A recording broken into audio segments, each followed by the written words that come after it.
चलिए, hello, good evening. आप सभी साथियों को स्वागत है हमारे इस एसएमसी समस्तीपुर के यूट्यूब प्लेटफॉर्म पर। जैसा कि आप सभी साथी देख रहे थे, पिछले कई दिनों से क्लास आप सभी के लिए जो है रिकॉर्ड नहीं आ पा रहा था, थोड़ा सा समय का अभाव है। फिर भी हम कोशिश कर रहे हैं, चलो कुछ ना कुछ चीज़ों को आप सभी के लिए दें जो एग्जाम के लिए काफ़ी और बेहद ज़रूरी है। तो आप सभी देखेंगे उस चीज़ों को। आज के लिए हम लेकर आ रहे हैं आप सभी के लिए इंडियन इकोनॉमी यानी भारतीय अर्थव्यवस्था को थोड़ा सा समरी के रूप में हम देखेंगे, और जो कि हैंड रिटन नोट्स है उसी को हम आप सभी को बताएंगे। इस चीज़ों को आप सभी पीडीएफ टेलीग्राम चैनल पे डाल दी गई है, आप सभी वहां से पढ़ सकते हैं। जिसमें कि सबसे पहले अभी जो साथी बिहार एसआई की तैयारी कर रहे थे, बार बार बोल रहे थे सर सेट प्रैक्टिस किससे करें, तो सेट प्रैक्टिस के लिए जो है आपके सामने अभी बोर्ड पे दिख रहा होगा, ठीक है। किरण पब्लिकेशन का जो है बिहार यानी बीपीएससी का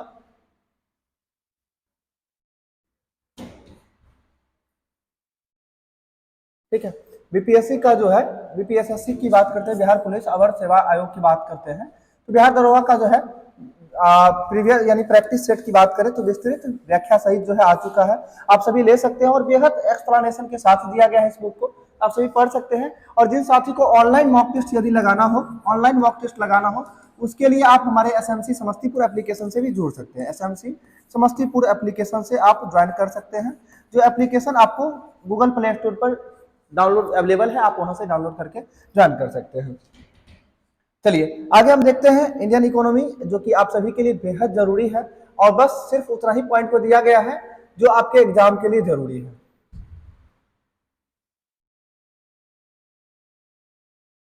चलिए देखते हैं इसमें, जैसा कि पहला लाइन दिख रहा होगा आप सभी को कि अर्थशास्त्र का बात करते हैं, तो अर्थशास्त्र का जनक जो है किसे कहा जाता है, तो आप सभी को पता होगा एडम स्मिथ को जो है अर्थशास्त्र का जनक कहा जाता है। किसे कहा जाता है? एडम स्मिथ को अर्थशास्त्र का जनक कहा जाता है।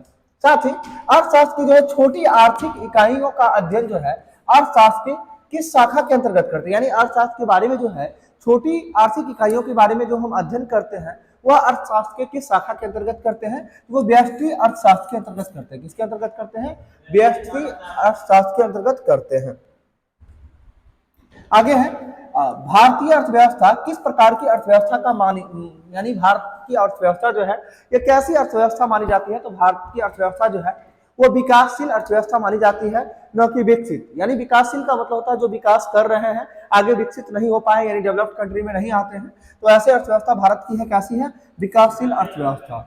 आगे बात करते हैं विश्व की सबसे बड़ी अर्थव्यवस्था जो है वो किस देश की है। अभी जस्ट बता रहे थे, तो विश्व की सबसे बड़ी अर्थव्यवस्था किस देश की होगी? जो देश विकसित होंगे, और विकसित कंट्री की यदि हम बात करें तो वो कंट्री में कौन सा देश आ जाएगा? अमेरिका। यानी विश्व की सबसे बड़ी आर्थिक जो है अर्थव्यवस्था जो है वो अमेरिका का हो जाएगा। और आगे है विश्व की दूसरी बड़ी अर्थव्यवस्था किस देश की है, तो वो दूसरी बड़ी अर्थव्यवस्था किस देश की हो जाएगी? चीन की हो जाएगी। किसकी होगी? चीन की अर्थव्यवस्था हो जाएगी दूसरी बड़ी। आगे सकल घरेलू उत्पाद की दृष्टि से जो है भारतीय अर्थव्यवस्था का विश्व में जो है क्या स्थान है, यानी सकल घरेलू उत्पाद की दृष्टि से भारतीय अर्थव्यवस्था का विश्व में 5वां स्थान हो जाएगा। क्या स्थान है? 5वां स्थान पे है भारत। आगे है क्रय शक्ति समता, यानी ट्रिपल पी की बात करते हैं, परचेजिंग पावर प्रायोरिटी की बात करते हैं, तो परचेजिंग पावर प्रायोरिटी के आधार पर जो है भारतीय अर्थव्यवस्था जो है ये क्या विश्व में क्या स्थान पे है? ये तीसरे स्थान पे है। यानी क्रय शक्ति क्षमता, जिसका यानी शॉर्ट में होता है ट्रिपल पी बोलते हैं, और ट्रिपल पी का फुल फॉर्म भी कभी कभी एग्जाम में पूछा जाता है कि क्या होता है, इसका क्या होता है? परचेजिंग पावर प्रायोरिटी होता है, जिसका मतलब जिसमें जो है भारत क्या स्थान पे है? तीसरे स्थान पे। आगे मिश्रित अर्थव्यवस्था की जो है संकल्पना किस अर्थशास्त्री के विचारों की जो है प्रभाव है? किस मिश्रित अर्थव्यवस्था की बात करते हैं तो ये जॉन मेनार्ड किन्स हो जाएंगे। कौन हो जाएंगे? जॉन मेनार्ड किन्स, यानी जेएम किन्स हो जाएंगे। कौन हो जाएंगे? जेएम किन्स हो जाएंगे। ठीक है, मिश्रित अर्थव्यवस्था के बारे में किसके द्वारा दिया गया था? तो जेएम किन्स के द्वारा दिया गया था। आगे बंद अर्थव्यवस्था से जो है क्या आशय होता है, तो बंद अर्थव्यवस्था से आशय क्या होता है? बंद अर्थव्यवस्था से आशय अर्थ साफ होता है इसका क्या, तो जो आयात और निर्यात दोनों जब बंद हो जाते हैं उस स्थिति को जो बोला जाता है बंद अर्थव्यवस्था। क्या बोला जाता है? आयात निर्यात की स्थिति यदि बंद हो जाती है, यानी कोई गतिविधि ना होता है, तो ऐसी व्यवस्था को क्या बोला जाता है? बंद अर्थव्यवस्था बोला जाता है। अगला है संयुक्त क्षेत्र की जो है अवधारणा किन क्षेत्रों को संबंध के बारे में दर्शाती है, यानी संयुक्त क्षेत्र की अवधारणा जो है किन क्षेत्रों के बारे में दर्शाती, संबंध के बारे में दर्शाती है, तो निजी व सार्वजनिक क्षेत्र के बारे में। किसके बारे में? निजी व सार्वजनिक क्षेत्र के बारे में जो है दर्शाती है। कौन सा? तो संयुक्त क्षेत्र की अवधारणा जो है यानी किसको, तो निजी व सार्वजनिक क्षेत्र, यानी कहने का संयुक्त का मतलब क्या होता है, दोनों का मिश्रण, यानी निजी और सार्वजनिक। निजी बोले तो अपना और सार्वजनिक बोले तो सभी का, यानी गवर्नमेंट की बात करते हैं। आगे पूंजीवादी अर्थव्यवस्था अपनाने वाला पहला देश कौन सा, बहुत इंपॉर्टेंट प्रश्न है ये, वीवीआई के रूप में इसे समझेंगे कि पूंजीवादी अर्थव्यवस्था को अपनाने वाला पहला देश कौन सा है। तो लोगों के दिमाग में फटाक से आंसर आ जाता है रसिया होगा, लेकिन जो कि गलत होगा। सही आंसर क्या हो जाएगा, अमेरिका की बात करते हैं। यानी पूंजीवादी अर्थव्यवस्था अपनाने वाला पहला देश कौन हो जाएगा, अमेरिका हो जाएगा। आगे है समाजवादी अर्थव्यवस्था जो है अपनाने वाला विश्व का जो है पहला देश कौन सा था, तो रूस हो जाएगा। समाजवादी अर्थव्यवस्था अपनाने वाला विश्व का पहला देश कौन सा हो जाएगा, रूस हो जाएगा, रसिया हो जाएगा। आगे है पूंजीवादी अर्थव्यवस्था जो है में कीमत किससे निर्धारित होती है, यानी पूंजीवादी अर्थव्यवस्था में जो है कीमत किससे निर्धारित की जाती है, तो कीमत किससे निर्धारित की जाती है, पूर्ति और मांग के द्वारा किया जाता है। किसके द्वारा किया जाता है, पूर्ति और मांग के द्वारा जो है कीमत निर्धारित किया जाता है। यानी किसमें, तो पूंजीवादी अर्थव्यवस्था। जब ये पूंजी की बात हम करते हैं, पूंजी का मतलब क्या होता है, कैपिटल, यानी कहने का मतलब मुद्रा की बात करते हैं, पैसा की बात करते हैं। तो पूंजीवादी अर्थव्यवस्था किसके द्वारा, तो पूर्ति और मांग पे आधारित होता है। आगे रखो और निकालो, रखो और निकालो किस अर्थव्यवस्था की नीति है, तो रखो और निकालो की नीति जो है किस अर्थव्यवस्था का हो जाएगा, ये पूंजीवादी अर्थव्यवस्था का हो जाएगा। किसका हो जाएगा, रखो और निकालो। कहने का मतलब समझ लीजिए, एक सब्जी दुकानदार है जो हरा सब्जी खरीद के लाता है और उसके मन में क्या चलता है, या तो इस वस्तु को हम बेच के, यानी या तो रखेंगे तो बाद में खराब हो जाएगा, ठीक है, उससे नुकसान हो जाएगा। इससे बेहतर होता है कि चलो इसको रखते हैं लेकिन हम समय से पहले इस चीजों को सेल कर देंगे, यानी कहने का मतलब जो है खराब होने से पहले सेल कर देंगे। यानी रखो और निकालो, इससे क्या हो जाएगा कि पूंजी मेरा कम से कम बना हुआ रहेगा, कम से कम घाटा में नहीं जाए, लॉस में नहीं जाए, जिसके लिए जो है इसको क्या बोला जाता है, पूंजीवादी अर्थव्यवस्था की नीति है रखो और निकालो की नीति। अगला प्रश्न है पूंजीवादी अर्थव्यवस्था पर किसका नियंत्रण होता है, तो पूंजीवादी अर्थव्यवस्था यानी कोई व्यक्ति यदि पूंजी लगाया है तो उस पर किसका अधिकार होगा, उसका खुद का अधिकार होगा, उसी को बोलते हैं पूंजीवादी अर्थव्यवस्था पर जो है किसका नियंत्रण होता है, तो निजी व्यक्तियों का जो है नियंत्रण होता है। किसका, यानी जो व्यक्ति पूंजी लगाया है उसका नियंत्रण होता है, इसे ही पूंजीवादी अर्थव्यवस्था बोला जाता है। आगे है समाजवादी अर्थव्यवस्था की बात करते हैं, तो समाजवादी अर्थव्यवस्था पर किसका नियंत्रण होता है, तो समाजवादी अर्थव्यवस्था पर नियंत्रण होता है सरकार का, यानी सरकार जैसे जैसे बोलेंगे वैसे वैसे होगा। तो पूंजीवादी अर्थव्यवस्था समाजवादी अर्थव्यवस्था पर किसका नियंत्रण होता है, सरकार का नियंत्रण होता है। आगे भारत की जो है अर्थव्यवस्था है, तो भारत की अर्थव्यवस्था कैसी है, तो आप जानते हैं एक तो पहला नंबर समझ चुके हैं विकासशील है भारत, और दूसरी की बात करते हैं भारत जो है मिश्रित अर्थव्यवस्था है। कहने का क्या है, भारत मिश्रित। मिश्रित का मतलब आप समझ रहे होंगे, जिसका जो है निजी और सार्वजनिक क्षेत्र दोनों आता है उसको मिश्रित बोल दो। मिश्रित अर्थव्यवस्था का अर्थ क्या है, देखिए सीधा दिया गया है मिश्रित अर्थव्यवस्था का अर्थ क्या है, तो इसका क्या अर्थ हो जाएगा, निजी तथा सार्वजनिक क्षेत्र का जो है सह अस्तित्व। कहने का मतलब निजी और सार्वजनिक क्षेत्र का सह अस्तित्व वाले जो व्यवस्था को क्या बोला जाता है, तो इसे मिश्रित अर्थव्यवस्था के रूप में जानते हैं। चलिए अगला प्रश्न देखते हैं, मिश्रित अर्थव्यवस्था को अपनाने वाला पहला देश कौन सा हो जाएगा। मिश्रित अर्थव्यवस्था को अपनाने वाला जो है पहला देश कौन सा है, तो वो फ्रांस हो जाएगा। कौन हो जाएगा, मिश्रित अर्थव्यवस्था को अपनाने वाला पहला देश कौन सा है, फ्रांस हो जाएगा। ठीक है, आगे यदि हम बात करें अर्थशास्त्र के क्षेत्र में जो है प्रथम नोबेल पुरस्कार किस वर्ष दिया गया, तो अर्थशास्त्र के क्षेत्र में जो है पहला नोबेल पुरस्कार 1969 में दिया गया। कब दिया गया था, 1969 में दिया गया था। और अर्थशास्त्र के क्षेत्र में जो है नोबेल पुरस्कार पाने वाले पहले भारतीय मूल के प्रथम व्यक्ति कौन थे, तो भारतीय मूल के प्रथम व्यक्ति की बात करते हैं नोबेल पुरस्कार से सम्मानित, तो कौन हो जाएंगे, अमर्त्य सेन हो जाएंगे, जिन्हें कब मिला था, 1998 मिला था। कब मिला था, 1998 में मिला था अमर्त्य सेन को नोबेल पुरस्कार, कब, 1998। आगे अर्थशास्त्र के क्षेत्र में जो है नोबेल पुरस्कार प्राप्त करने वाले पहले भारतीय मूल के जो है दूसरे व्यक्ति कौन थे, यानी भारतीय मूल के जो है दूसरे व्यक्ति कौन थे, तो ये अभिजीत बनर्जी थे, जिन्हें 2019 में मिला है। यानी अर्थशास्त्र के क्षेत्र में जो है नोबेल पुरस्कार पाने वाले पहले व्यक्ति की बात करें तो अमर्त्य सेन हो जाएंगे, जिन्हें कब मिला था, 1998 में। और सर्वप्रथम अर्थशास्त्र के क्षेत्र में जो है नोबेल पुरस्कार किनको मिला था, 1969 में आर्थर एस को मिला था। किन्हें मिला था, आर्थर एस को मिला था, आर्थर एस को मिला था। ठीक है, और आगे भारतीय मूल की पहले व्यक्ति की बात करें तो 1998 में पहला, जो कौन, अमर्त्य सेन। और दूसरे व्यक्ति की यदि हम बात करते हैं, दूसरे व्यक्ति कौन हो जाएंगे, अभिजीत बनर्जी हो जाएंगे, जो कि 2019 में हो जाएंगे। चलिए आगे देखते हैं।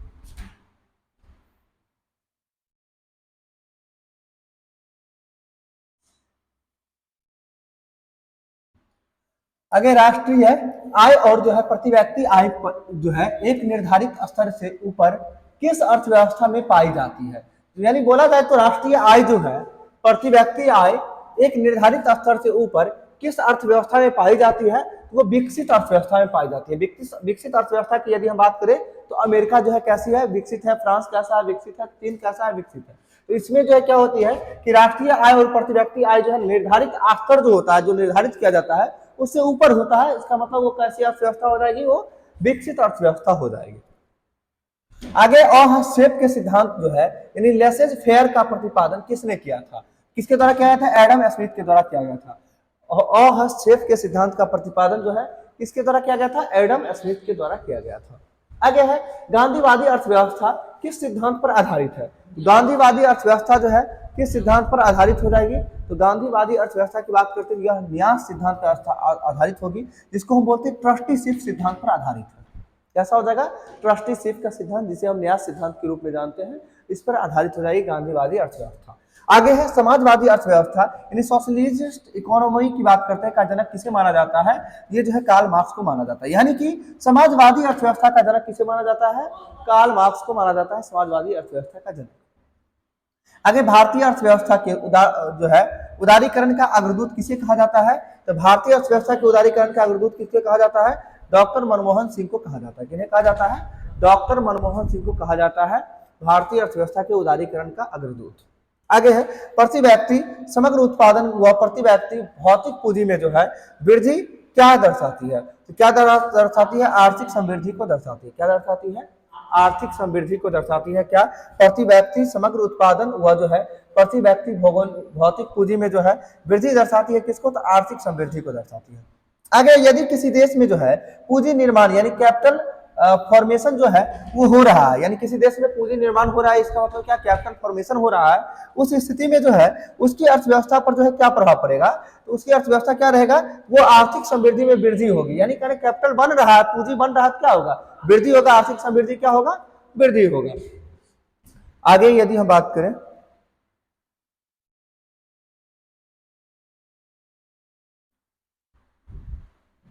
आगे किसी भी देश के जो है किसी भी देश के लिए जो है आर्थिक समृद्धि का सबसे उपयुक्त मापदंड क्या किसे माना जाता है, जो प्रति व्यक्ति वास्तविक आय को माना जाता है। यानी किसी भी देश का जो है वार्षिक समृद्धि जो माना जाता है, यानी आर्थिक समृद्धि का सबसे उपयुक्त मापदंड होते हैं, वो क्या होते हैं, प्रति व्यक्ति वास्तविक आय होते हैं। अगर किस पंचवर्षीय योजना में जो है आर्थिक विकास दर सबसे कम रहा था, तो तीसरी पंचवर्षीय योजना बिल्कुल सही है। तीसरी पंचवर्षीय योजना में जो है आर्थिक जो दर जो था यानी आर्थिक विकास दर जो था वो सबसे कम था। आगे बात करते हैं किस पंचवर्षीय योजना में जो है आर्थिक विकास दर सबसे अधिक रहा है, तो वो 11वीं पंचवर्षीय योजना में जो है आर्थिक विकास दर क्या रहा है, अधिक रहा है। यानी सबसे कम किसमें हो जाएगा, तीसरी में, और सबसे अधिक की बात करते हैं 11वीं पंचवर्षीय योजना हो जाएगा। आगे सकल घरेलू उत्पादन यानी जीडीपी में बात करते हैं। जीडीपी में परिवर्तन की दर क्या कहलाती है, क्या कहलाती है, आर्थिक विकास दर कहलाती है। क्या कहलाती है, आर्थिक विकास दर कहलाती है। जीडीपी में परिवर्तन क्या कहलाती है, आर्थिक विकास दर। आगे जीवन की भौतिक गुणवत्ता सूचकांक का प्रतिपादन किसने किया था, तो जीवन के भौतिक गुणवत्ता सूचकांक का प्रतिपादन किसके द्वारा किया गया था, तो मॉरिस डी मॉरिस के द्वारा किया गया था, जो कि कब, तो 1976 में। यानी जीवन की भौतिक गुणवत्ता सूचकांक का प्रतिपादन किसने किया था, तो मॉरिस डी मॉरिस के द्वारा किया गया था। और मॉरिस डी मॉरिस के द्वारा कब किया गया था, तो 1976 में किया गया था। ठीक है, चलिए आगे देखते हैं मानव विकास सूचकांक का जो है प्रतिपादन किसने किया था, तो मानव विकास सूचकांक का प्रतिपादन जो है महबूब उल हक के द्वारा किया गया था। और कब, तो 1990 में। महबूब उल हक के द्वारा जो है मानव विकास के जो है प्रतिपादक कौन हो जाएंगे, सूचकांक प्रतिपादक कौन हो जाएंगे, महबूब उल हक हो जाएंगे, जो कब, तो 1990 में। आगे किस अंतरराष्ट्रीय संस्था द्वारा जो है मानव विकास सूचकांक यानी ह्यूमन डेवलपमेंट इंडेक्स जो है HDI को जो है प्रस्तुत किया गया जाता है, किसको, तो संयुक्त राष्ट्र विकास कार्यक्रम, जिसे हम शॉर्ट में यूएनडीपी बोलते हैं। क्या बोलते हैं, यूएनडीपी बोलते हैं, यूएनडीपी द्वारा।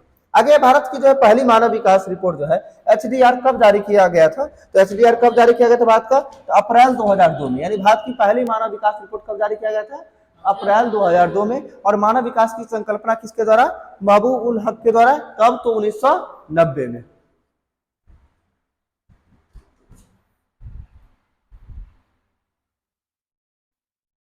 आगे जो है भारत में जो है मानव विकास को जो है कौन जारी करता है, भारत में मानव विकास को कौन जारी करता है, तो वो नीति आयोग के द्वारा जो है मानव विकास रिपोर्ट को किसके द्वारा जारी किया जाता है, नीति आयोग के द्वारा जारी किया जाता है।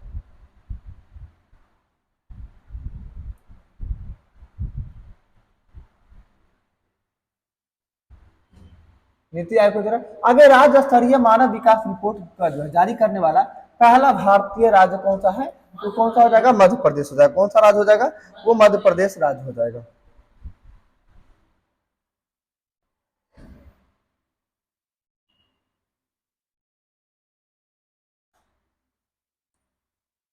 मध्य प्रदेश हो जाएगा। आगे है आर्थिक गतिविधियों के जो है आधार पर अर्थव्यवस्था को कितने क्षेत्रों में विभाजित किया गया है। आर्थिक गतिविधियों के आधार पर अर्थव्यवस्था को कितने क्षेत्र में, 3 क्षेत्र में। कौन, प्रथम, द्वितीयक और तृतीयक क्षेत्र में। कौन, प्राथमिक, द्वितीयक और एवं तृतीयक क्षेत्र में जो है विभाजित किया गया है। किसके आधार पर, तो आर्थिक गतिविधियों के आधार पर। आगे है प्राथमिक क्षेत्र के जो है अंतर्गत कौन कौन से आते हैं, तो प्राथमिक कृषि की बात करते हैं, किसके अंतर्गत, प्राथमिक क्षेत्र। पशुपालन प्राथमिक क्षेत्र, खनन किसके, प्राथमिक क्षेत्र। और वानिकी की बात करते हैं, प्राथमिक क्षेत्र। मत्स्य पालन, ये सभी जो है प्राथमिक क्षेत्र के अंतर्गत आते हैं। आपसे सीधा सीधा अर्थशास्त्र क्वेश्चन पूछा जाता है कि कृषि जो है आर्थिक गतिविधियों के आधार पर किस क्षेत्र के अंतर्गत रखा गया है कृषि को, तो प्राथमिक क्षेत्र। पशुपालन को किसके अंतर्गत रखा गया है, प्राथमिक क्षेत्र के अंतर्गत रखा गया है। इसके साथ साथ जो है खनन को किसके अंतर्गत, प्राथमिक क्षेत्र। और इसके साथ साथ जो है वानिकी की बात करते हैं या मत्स्य पालन की बात करें तो प्राथमिक क्षेत्र के अंतर्गत रखा गया है।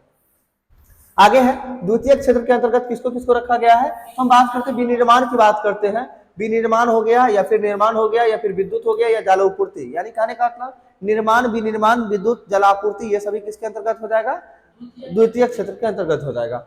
और तृतीय क्षेत्र को तो सबसे आम बोलचाल की भाषा में हम लोग बोलते हैं सेवा क्षेत्र। और सेवा क्षेत्र की बात यदि करते हैं, सेवा क्षेत्र हो गया। इसके साथ साथ डॉक्टरी यानी चिकित्सा, परिवहन, शिक्षा, बैंकिंग, बीमा, होटल, ये सभी जो है किस क्षेत्र के अंतर्गत आते हैं, तृतीय क्षेत्र के अंतर्गत आते हैं। और अर्थव्यवस्था में जो है सर्वाधिक योगदान किस क्षेत्र का होता है, तो तृतीय क्षेत्र का होता है, जिसे सेवा क्षेत्र भी बोलते हैं। यानी अर्थशास्त्र में सर्वाधिक योगदान अर्थव्यवस्था में किसका होता है, तो तृतीय क्षेत्र का होता है, जिसे क्या बोलते हैं, सेवा क्षेत्र बोलते हैं। आगे देखते हैं।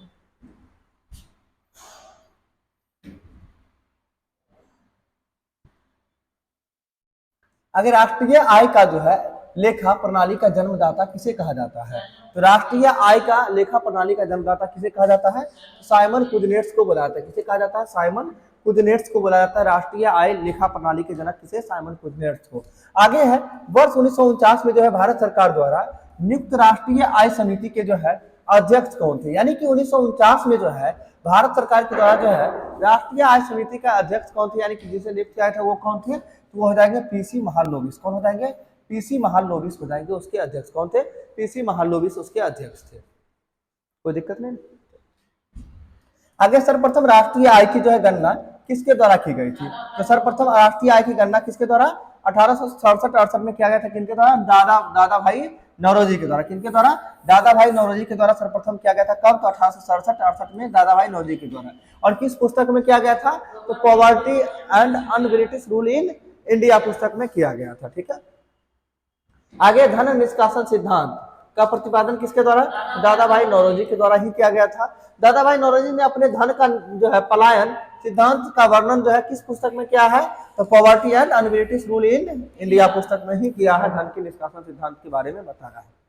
आगे यदि हम बात करें वैज्ञानिक आधार पर जो है राष्ट्रीय आय की गणना कब की गई थी, तो वैज्ञानिक आधार पर कब किया गया था, 1931-32 में जो है किया गया था। किसके द्वारा, तो VKLV राव के द्वारा जो है, VKRV राव हो जाएगा, VKRV राव के द्वारा जो है किया गया था। किनके द्वारा, VKRV राव के द्वारा जो है वैज्ञानिक आधार पर गणना की गई थी। कब, तो 1931-32 में किया गया था। आगे स्वतंत्रता पश्चात भारत सरकार द्वारा जो है राष्ट्रीय आय समिति का गठन जो है कब किया गया था, तो स्वतंत्रता पश्चात जो है राष्ट्रीय आय समिति का गठन कब किया गया था, 4 अगस्त 1949 को। कब किया गया था, 4 अगस्त 1949 को जो है राष्ट्रीय आय समिति का गठन किया गया था। इनकी अध्यक्षता में, तो बात करते हैं पीसी महालनोबिस की अध्यक्षता।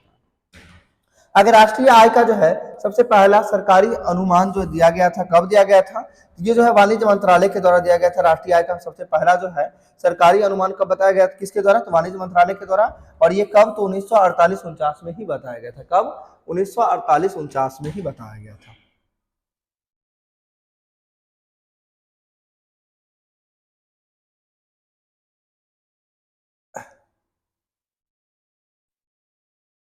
आगे है भारत की जो है यानी भारत की राष्ट्रीय आय में सर्वाधिक योगदान किस क्षेत्र का है, तो थोड़ा देर पहले मैंने बताया था कि इसका है तृतीय क्षेत्र का है, जिसे हम क्या बोलते हैं, सेवा क्षेत्र बोलते हैं।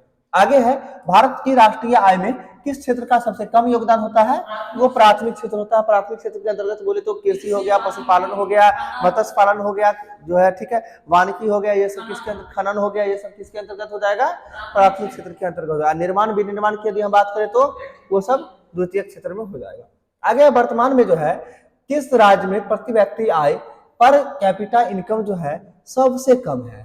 वो अपना राज्य बिहार हो जाएगा, जहां पे प्रति व्यक्ति आय जो है सबसे कम है। वो राज्य कौन सा है? बिहार। आगे वर्तमान में किस राज्य में जो है प्रति व्यक्ति आय सर्वाधिक है? तो वो राज्य कौन सा हो जाएगा? गोवा हो जाएगा। किस राज्य का जो है प्रति व्यक्ति आय सबसे कम हो जाएगा? वो राज्य कौन सा होगा? गोवा हो जाएगा। आगे भारत में जो है राष्ट्रीय आय समंको यानी नेशनल इनकम स्कोर्स की बात करते हैं, का आकलन जो है किसके द्वारा किया जाता है? ये केंद्रीय सांख्यिकी संगठन के द्वारा किया जाता है। किनके द्वारा किया जाता है? केंद्रीय सांख्यिकी संगठन, जिसे हम शॉर्ट में क्या बोलते हैं? CSO बोला जाता है। केंद्रीय CSO यानी सेंट्रल स्टैटिक ऑर्गेनाइजेशन होता है। फुल फॉर्म भी इसमें शायद लिखा हुआ होना चाहिए। हाँ बिल्कुल है, सेंट्रल स्टैटिक्स ऑर्गेनाइज जो है ऑफिस, या फिर जिसे हम क्या बोलते हैं? CSO द्वारा जो है किया जाता है। आगे है, हिंदू वृद्धि दर किससे संबंधित है? तो ये राष्ट्रीय आय से संबंधित। ये प्रश्न बहुत पूछा जाता है कि हिंदू वृद्धि दर का संबंध किससे है? लोग को लगता है हिंदू वृद्धि दर का मतलब क्या जनसंख्या से है, लोग जनसंख्या मार के निकल जाते हैं, पहला ऑप्शन ही दिखता है। आपको ध्यान रखना है, हिंदू वृद्धि दर का संबंध किससे हो जाएगा? राष्ट्रीय आय से संबंधित हो जाएगा, राष्ट्रीय आय से। आगे है, केंद्रीय सांख्यिकी संगठन की स्थापना जो है कब हुई थी? तो कब हुआ था? 2 मई 1951 को जो है केंद्रीय सांख्यिकी संगठन का स्थापना हुआ था, जिसका मुख्यालय की बात करते हैं कहाँ हो जाएगा? नई दिल्ली, जिसका मुख्यालय है। आगे है, राष्ट्रीय आय की गणना में जो है केंद्रीय सांख्यिकी संगठन की मदद जो है कौन करता है? यानी राष्ट्रीय आय की गणना में जो है CSO का मदद कौन करता है? वो NSSO करता है। यानी कौन हो जाएगा? National sample survey organisation. क्या होता है? नेशनल सैंपल सर्वे ऑर्गेनाइजेशन के द्वारा जो है इसकी अध्यक्षता की जाती है, जो कि जिसे हम क्या बोलते हैं? राष्ट्रीय नमूना सर्वेक्षण संगठन। सैंपल मतलब क्या होता है? नमूना होता है, वही हो गया राष्ट्रीय नमूना सर्वेक्षण संगठन के द्वारा जो है इसकी मदद किया जाता है। आगे देखते हैं,